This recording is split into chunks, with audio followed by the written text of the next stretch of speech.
I rise in support of my friend and colleague from Westmoreland County's legislation, Senate Bill 1110. The governor has made it a point to say that the state's reopening plan is based on data-driven decisions.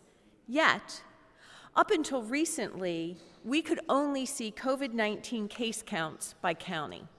I know that there are a lot of us here in this room that are grateful that the Department of Health now has a website that shows the total number of coronavirus cases sorted by zip code. And while many in the public are grateful for the improved posting of information, our first responders are still in the dark. The calls, they keep coming in to the police departments, the fire stations, and the emergency medical service agencies. One of my local regional police departments provided me with a list of calls that their department received this month, April of 2020, compared to April of last year, April 2019. Aggravated assaults are up 400%, terrorist threats are up 200%, PFA violations are up 200%, overdoses are up 275%, naloxone calls are up 300%, burglaries are up 100%. The list goes on and on. But that call that comes into the station comes with a few things: the address, the situation, and possibly any individuals who are involved.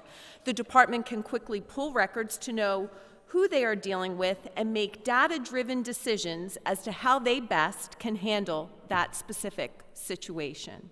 Unfortunately, as we know, our first responders cannot socially distance themselves for many of the crimes that I mentioned above. And when they arrive at a scene maintaining 6 feet, it's awfully difficult when you're breaking up a fight or rescuing someone who has overdosed. These brave men and women run into harm's way with each and every call.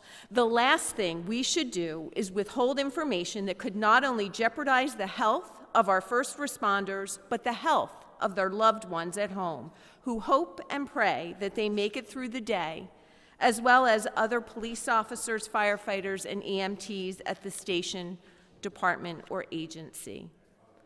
Our first responders, who no one in this chamber would argue are non-life sustaining, should absolutely know if anyone at the scene they're responding to has tested positive for COVID-19. We wouldn't withhold this information from a doctor in an ICU waiting to treat a patient who's suffering from COVID-19. And we shouldn't withhold this information from the person who is responding to a situation in our communities. Data-driven decisions should not be exclusive to the governor. Men and women, some of them volunteer, should have access to the information to make the best decision when responding to that call. Remember, police officers, firefighters, and EMTs are already bound to medical information confidentiality under HIPAA. We trust these brave men and women with our lives. We should trust them with this much-needed information to keep them safe and protected as they serve our communities, keeping all of our people safe and protected. Mr. President, I urge a yes vote on Senate Bill 1110.